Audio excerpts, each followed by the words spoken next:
Hello everybody, well, welcome to your very first Adobe Illustrator CS6 tutorial. I'm your host, Buddy Blackford, and I'll be going over about 100 Illustrator tutorials with you on the New Boston channel. And we're going to be going over how to use the program, basics about it, and give you a good grip on the program so that you can go into the field and start using it. And it gives you a good basis for you to continue to learn on your own. And then maybe in the meantime, or maybe later on, we'll add a whole bunch more tutorials, more advanced and stuff like that. So in this tutorial right now, I'm just going to go over what is Adobe Illustrator CS6 and what do you use it for. You might have been wondering that, so I'm going to answer your question now. So, Illustrator is a program used by both artists and graphic designers to create vector images. And I'll go over what vector images are in a little bit more in depth, but they're basically images that are infinitely scalable. So, you're going to be making images that will then be used for company logos or promotional use, and you can even use it as your own personal work if you need to. You'll be creating things like illustrations, charts, graphs, and diagrams. You can create, like I said before, logos, cartoons, and if you can think of some kind of graphic or illustration or something like that, you can create it in Adobe Illustrator.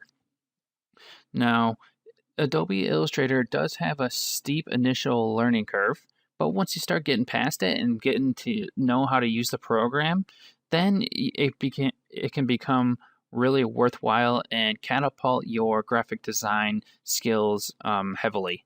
And that's what I'm going to try to teach you in these tutorials. And we're going to get over that curve and we're going to get into it so that we're all comfortable using it. Now, one of the things that I mentioned before was a vector image. And you need to know what a vector image is because it's very important and it's basically what Adobe Illustrator deals with the entire time when you're making it. So these are what you're going to actually create. So think of this.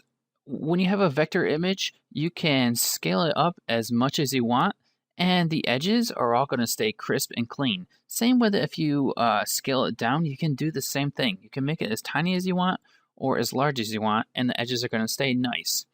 Now, have you ever tried to take an image or like a picture or a clip art or something like that in Photoshop, and you increase it and it starts getting all blurry and everything like that?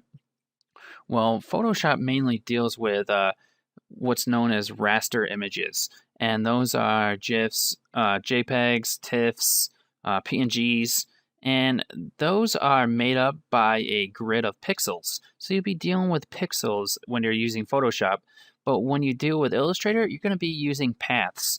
And if I zoom in on some of these here, if we look at them and I click I'll use this white, it's called a direct selection tool. And if I click on it, you can see that there's a path here. And it's made up by points, anchor points here. And that's what you create your shape with. You're using paths, not pixels. And when you're using these, the program, Illustrator, uses mathematical formulas that is probably proprietary to Adobe. They use those to allow these images to be scaled up and down indefinitely. So one of the things that people get intimidated with Illustrator about is the name kind of makes it sound like you got to know how to draw to be able to use Illustrator. Well, you don't actually have to have any prior knowledge of drawing or painting or anything like that. You don't have to be like this great artist to be able to use it. You can take like an image if you want or a photograph and you can use it as a guide to trace or anything else like that. Just you don't have to be able to draw to be able to use Illustrator properly. And I mean, it does help, and it will help you to be a better graphic artist if you know how to draw, but you don't need to have prior artistic ability.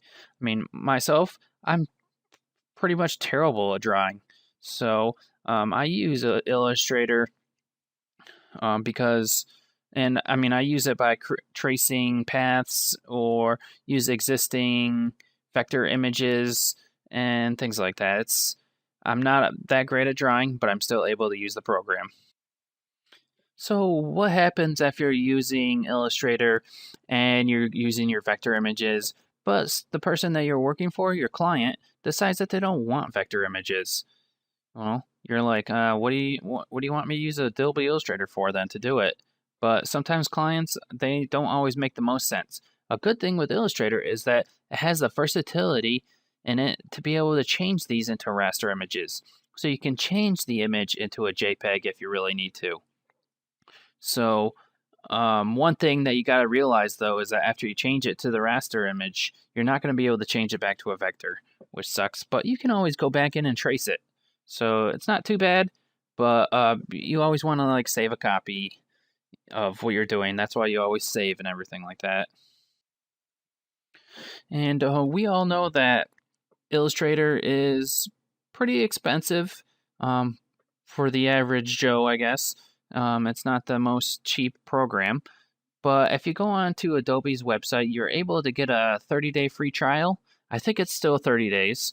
That's the last time I checked. I haven't checked in a little bit, but it's a free trial that you can use, and then you can download that and follow along with the tutorial and get an idea if you want to actually buy the program. And that's just to start out.